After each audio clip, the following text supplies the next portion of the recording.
Dr. Chad Rammohan, who's the medical director of the Chest Pain Center, in addition to that, medical director of the cath lab, and principal investigator for the mitral valve clip. I would like you all to introduce and welcome Dr. Rammohan.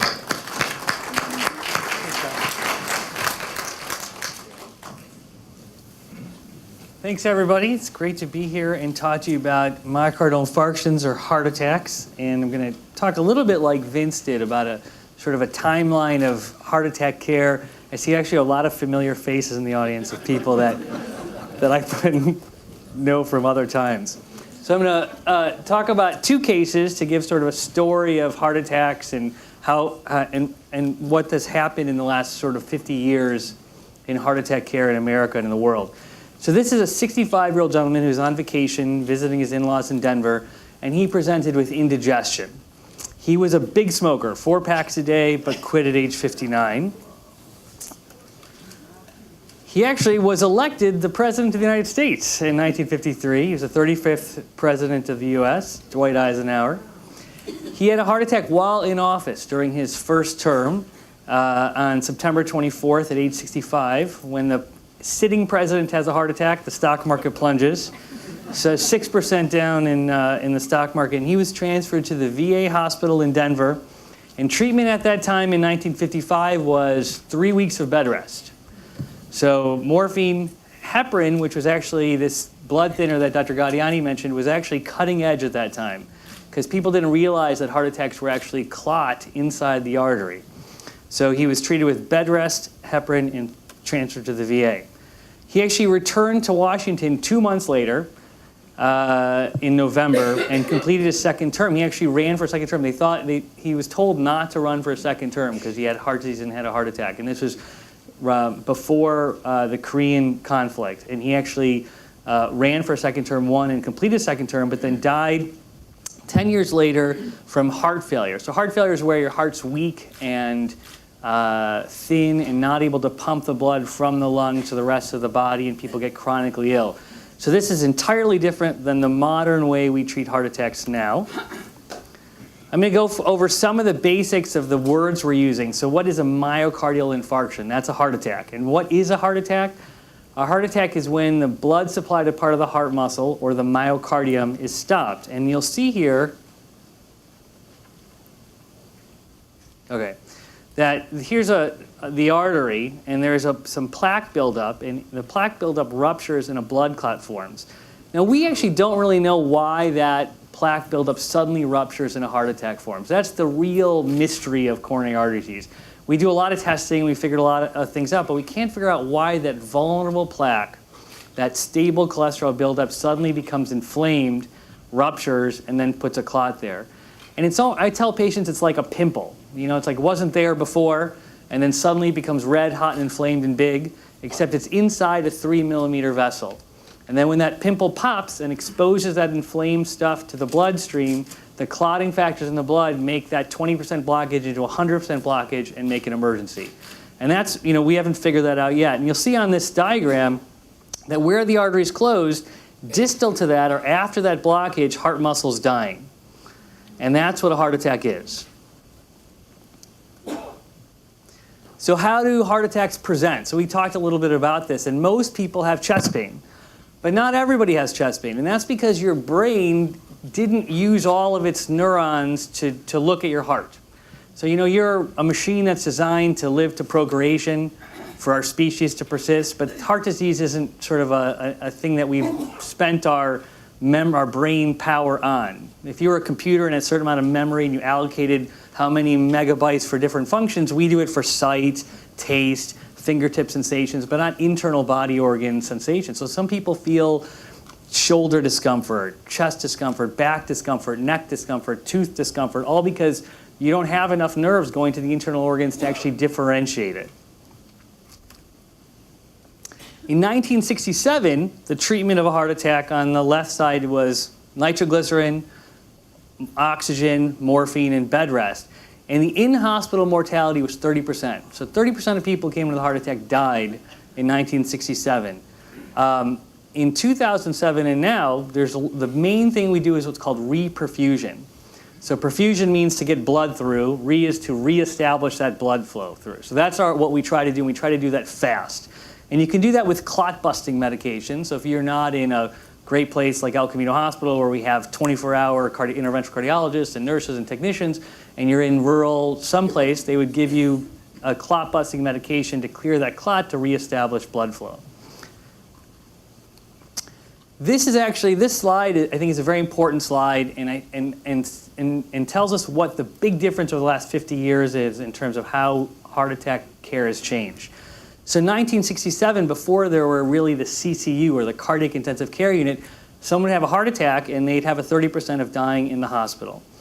And then in the 80s and early 90s, they started CCUs. So basically you had a heart attack and you were in a specific place where there were nurses who would watch you, and if your heart stopped, they'd shock you, and if you lived through that, you could make it. And that actually made a big difference in lowering the rates of death from heart attacks from 30% to 15%. And now in the reperfusion era, where we're actually opening up the artery to save heart muscle, we've got the mortality down to 5%. So I want you guys to remember that mortality. The modern mortality of a heart attack is 5%. When we'll look at that later on in terms of our personal data. The most important test to do when you're thinking you're having a heart attack is the EKG, or the ECG, which is the most important single test, because that's going to tell us if you are having one of these big heart attacks where you need to open up the artery or reperfuse it right away. And here's a nice schematic from the New England Journal where you see this little plaque that's there, not obstructing blood flow. You've got normal blood flow through this 20% narrowing, and you have a normal EKG. And then you have that inflamed plaque and rupture, and this dark red stuff is the thrombus or clot that is in your artery and closes off blood flow. So now no blood flow is going down, and your EKG makes this dramatic change, which is called an ST elevation.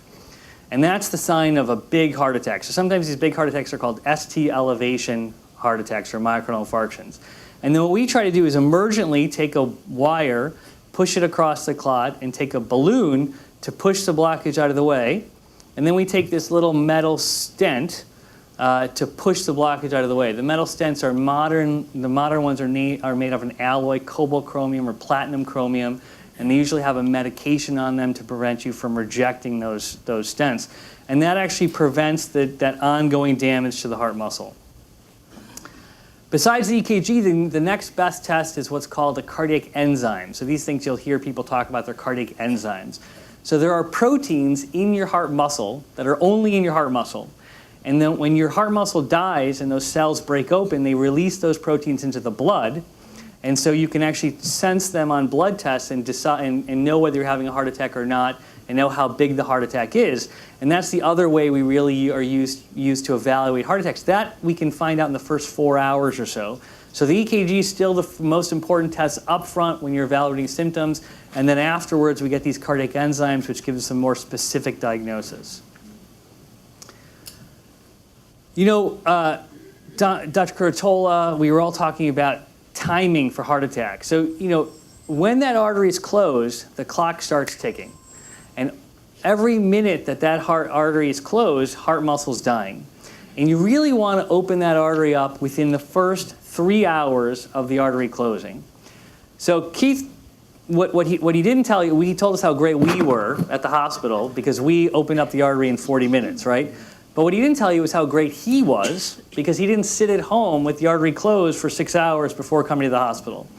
Because then people come in 12 hours later, they've had symptoms for 12 hours, they come to the hospital, and we pat ourselves on the back because we opened up their artery in 30 minutes, but the damage actually has already been done.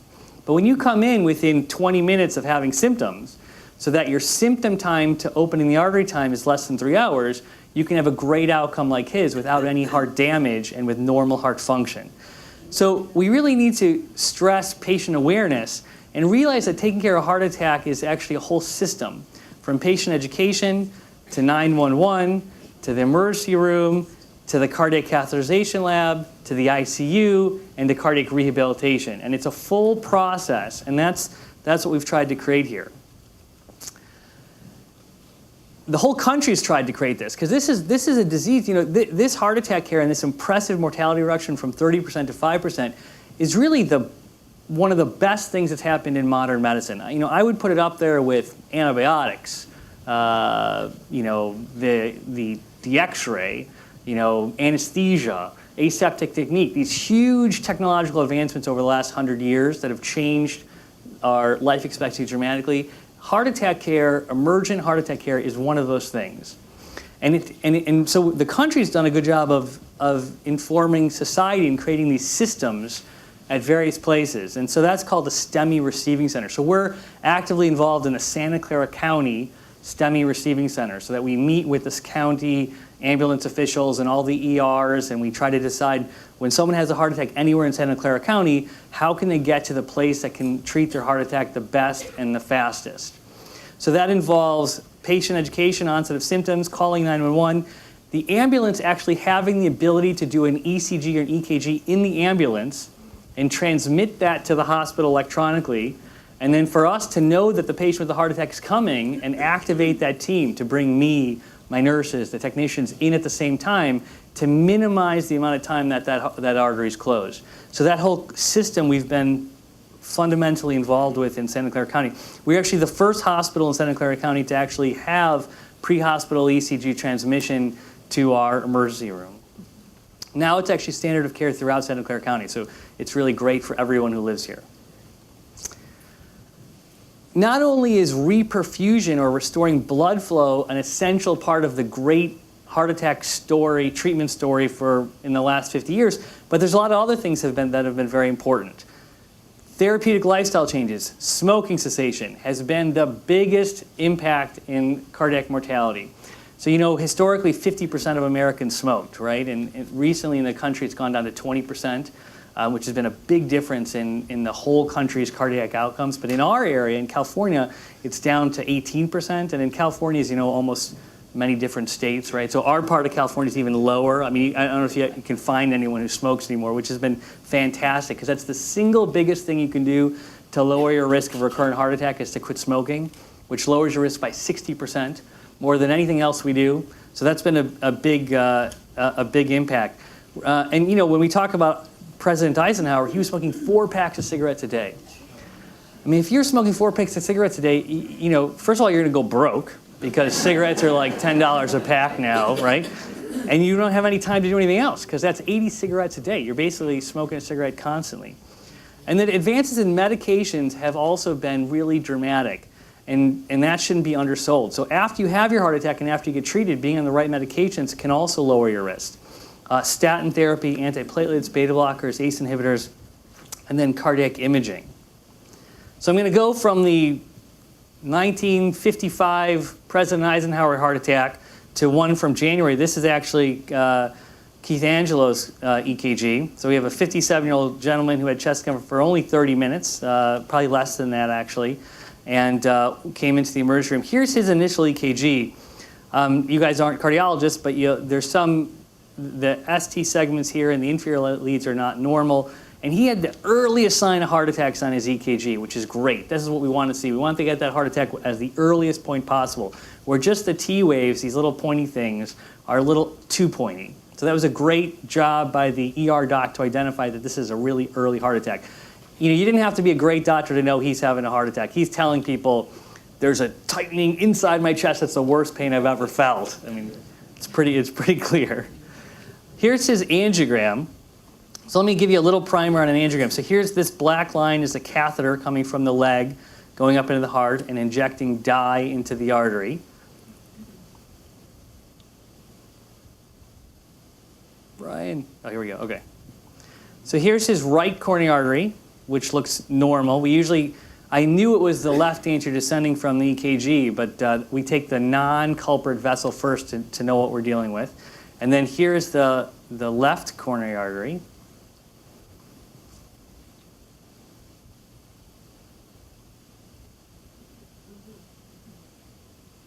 Here we go. So I want you to look right up here. There's a little stump. So this is the circumflex artery that's coming down the front, and then right up here, there's nothing going that way. So that's the start of the most important artery in the heart, the left anterior descending, which is completely closed. So here is a wire that's going across that blockage And the tip of the wire is made of something we can see on x-rays. You see that down here on the bottom.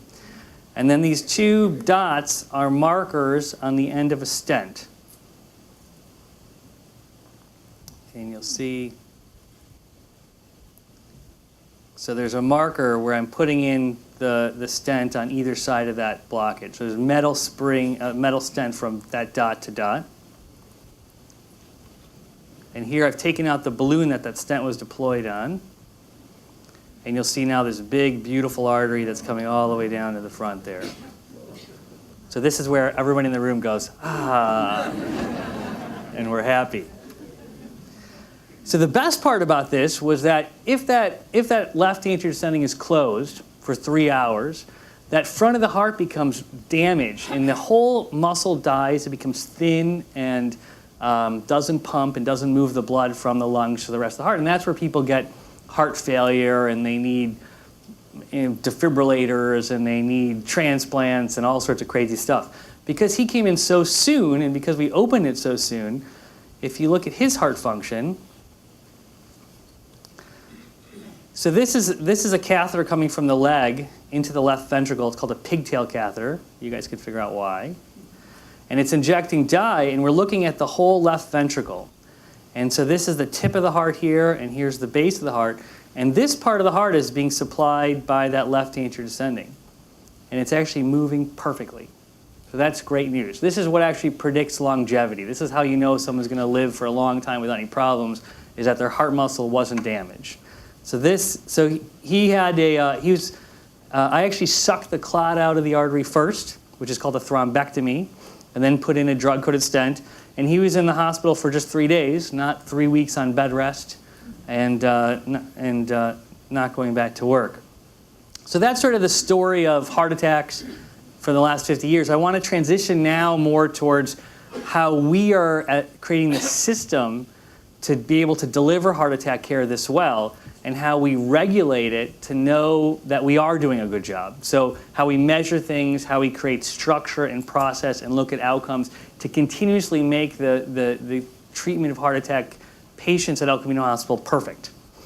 So this is about quality. So you're going to hear a lot about this in the media now, about healthcare quality and outcomes. Quality is really delivering health services with the best desired outcomes with the least amount of complications. And it takes a whole system. You need to create a structure. You need to have human resources, staff. You need to have technology.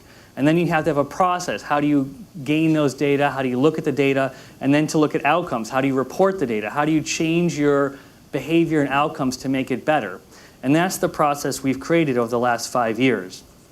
The first thing we did to try to do this is actually become accredited with this national organization called the Society of Chest Pain Centers. So this is a national organization that tries to help hospitals create that structure to deliver heart attack care well.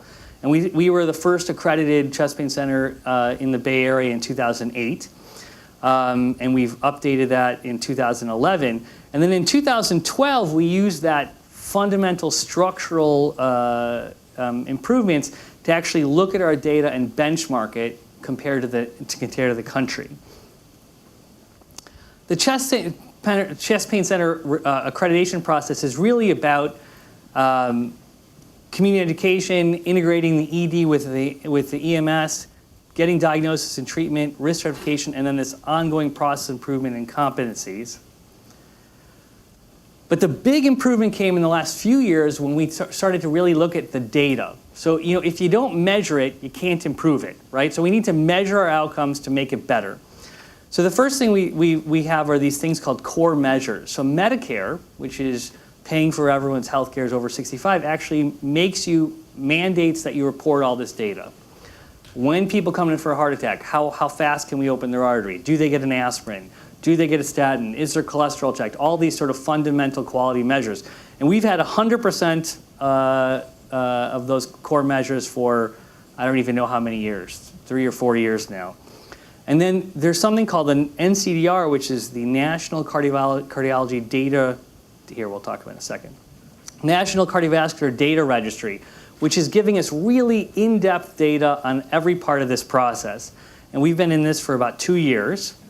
This is a national registry. So this is from 2011 data about how all these sites around the country are part of this national registry. There were 1,400 hospitals that were part of this registry in 2011, and they're actually all very much like us. So 90% are community hospitals, most of them are suburban or urban, most of them are non-teaching hospitals. PCI is the word for angioplasty and stent, percutaneous coronary intervention. So we actually can gauge the volume and look at which sites do the most, and most are like us, do between 200 and 600 coronary stents a year. In 2013, this number of total hospitals in this registry is up to about 1,500. And of the ones that are similar to us, there are about 400 hospitals in the country that are similar to us that do the same amount of volume, small community hospitals. Now, how are we different than the rest of the hospitals in our area? So one thing is we're older, right? So that you don't need national databases to know that we have an older population. So we have more people who are over 65 than the national registry. We have many more people who are over 80 who are getting coronary stents than the national average. 20% of our patients are more than Asian. We're more Asian. Shock, right? We're older and more Asian. Shock.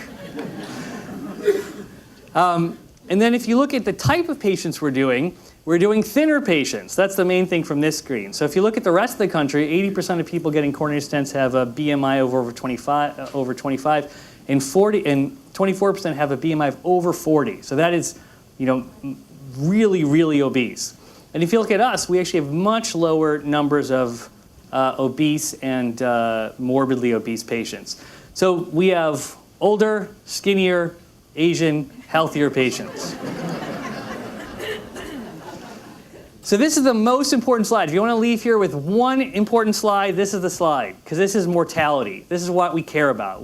When someone comes in with a heart attack to El Camino Hospital, we want to know how many of you will live at 30 days, right? And then I'm going to explain this chart to you. So this is the U.S. hospital. These are rolling 4 quarters. So this is our 4-quarter data. So every time we update, it's rolling to the next 4 quarters.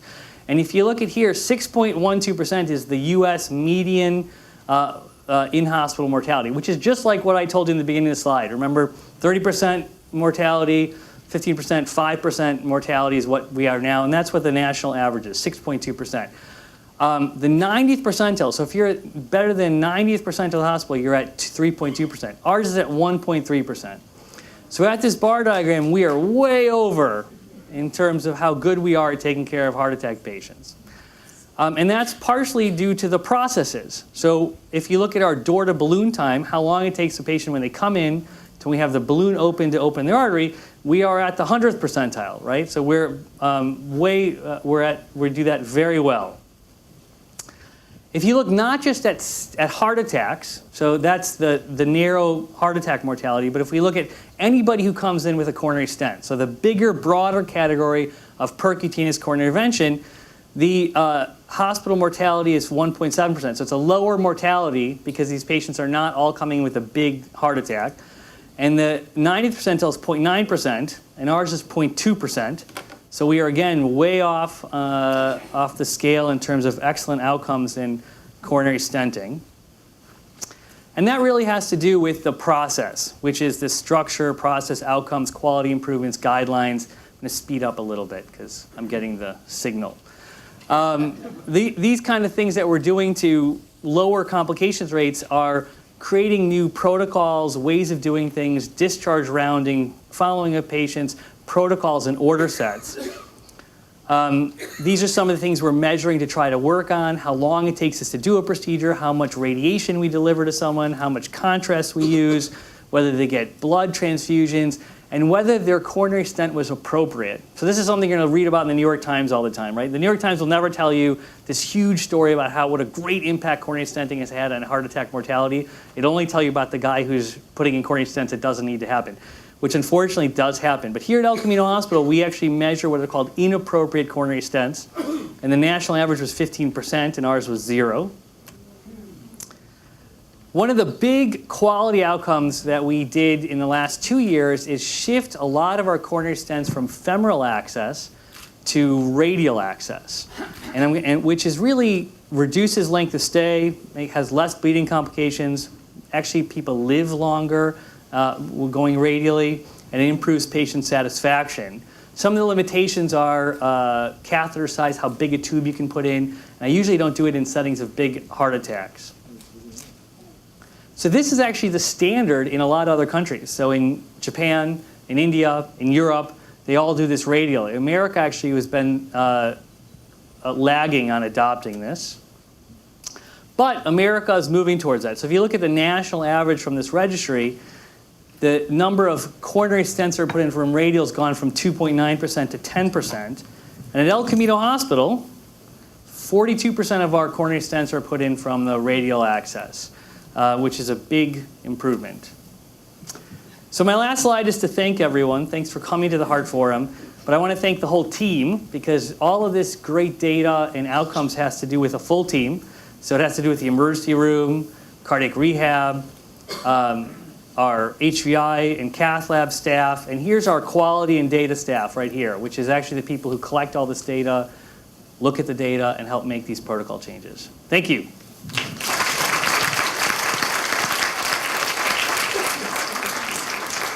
If you have any questions, please put your hands up. All right, we have one right over here, Chad.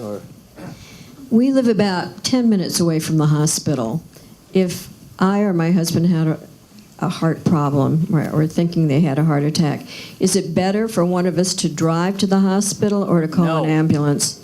So the answer is always to call an ambulance, because the ambulance has the ability to get an EKG and to defibrillate you if you need to while you're waiting to get to the emergency room. So that's always the right answer. The question is, how can we, my question is, since we should depend on the ambulance service, is there some way that El Camino Hospital can put some pressure on the powers that be that get the ambulances to us faster? Well, we actually measure that, so that's a great question. So we are part of the Stemi task force for the County of Santa Clara. So we actually meet with the County of Santa Clara quarterly, and the ambulance company is the main ambulance company for Santa Clara County's rural metro, and we actually meet with them and we actually look at their numbers, how long it takes them to get when they get a phone call, how long it takes them to get to there, how long it takes them to actually see the patient, put an EKG on, transmit it, and how long it takes them to get the patient to the hospital. That's all actually measured and analyzed. So we are working on that always. Got a question over here. Yeah, I have two questions. First, how do you know when the symptoms are real or not real? My husband had a heart attack and ended up having a surgery while he did not have any of the symptoms described.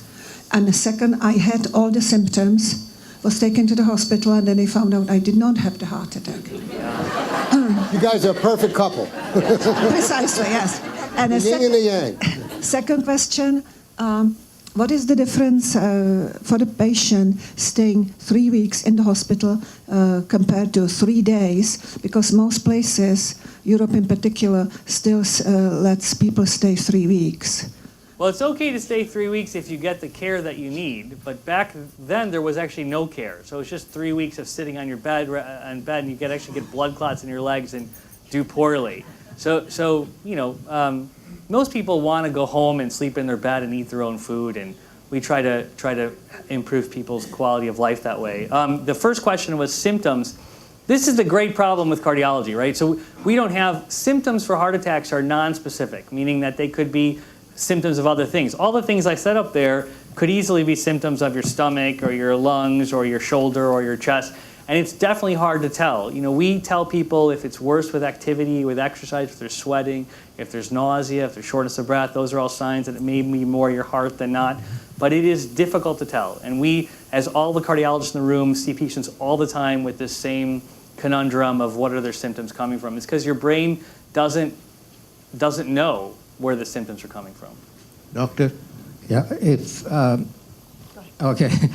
Analogy to plumbing, if you're, if you can have a profile or video that you just showed of your heart, does it help to actually, anticipate that you may have a heart attack?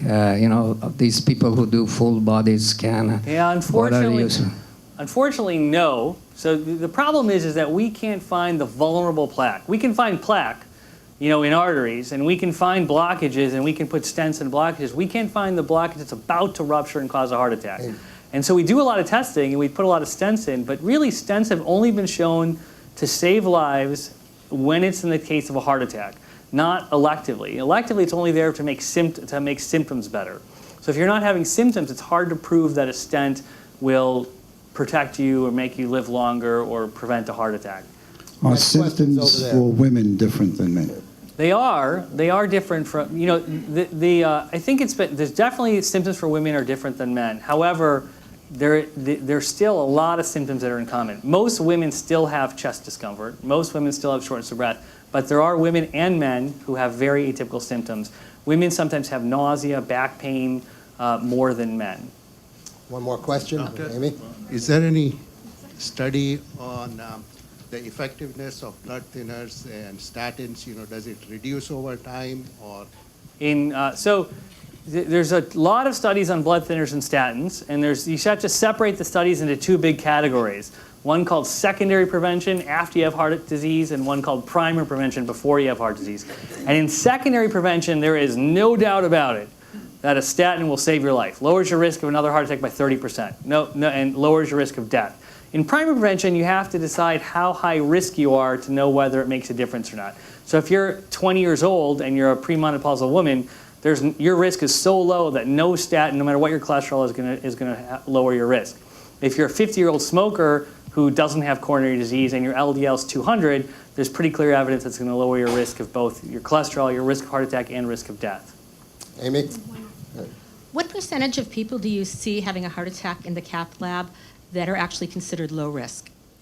So the published data is around 20%, 20 to 30% of patients who have heart attacks don't have any of the standard risk factors, which is to tell you that we actually don't know all the risk factors is what it really means, right? So, you have to think about coronary artery disease is a sign of a disease, right? The artery's closed. We don't know why the artery's closed. We treat everybody when the artery's closed the same, with the same medications, stent, bypass, et cetera, but many people have different reasons for their artery to be blocked. Diabetics tend to get small vessel diffuse disease, different ethnicities. Koreans tend to get left main disease with no other arteries. Smokers get big vessels. So there's a lot of so we probably just don't know those 30%, what risk factors those people have. And that's why family history is so important, because family history probably incorporates some of these metabolic and genetic diseases that we haven't figured out yet. Most of our risk factor analysis comes from really one town in Massachusetts, the Framingham, Massachusetts, that didn't have a lot of Indians or Asians or anything else, and that's where we get a lot of these risk factors. Great. Should we be done? I have one more question. Okay, go ahead. Yeah. How do you manage to keep a full team alert 24/7? Yeah, so that's a great question. So we actually limit the number of cardiac interventionalists who do this procedure to procedural minimums. There's actually, I think, 6 of us who do that. So we are on call every 6th night to come in the middle of the night, 2 in the morning, 3 in the morning, whenever to do this. We have 2 nurses and 1 technician who is on call 24 hours a day out of a pool of 20 people or so. So that we have highly trained, skilled teams that are regulated 24 hours, 7 days a week for coming in to treat heart attacks. Thank you. Thanks.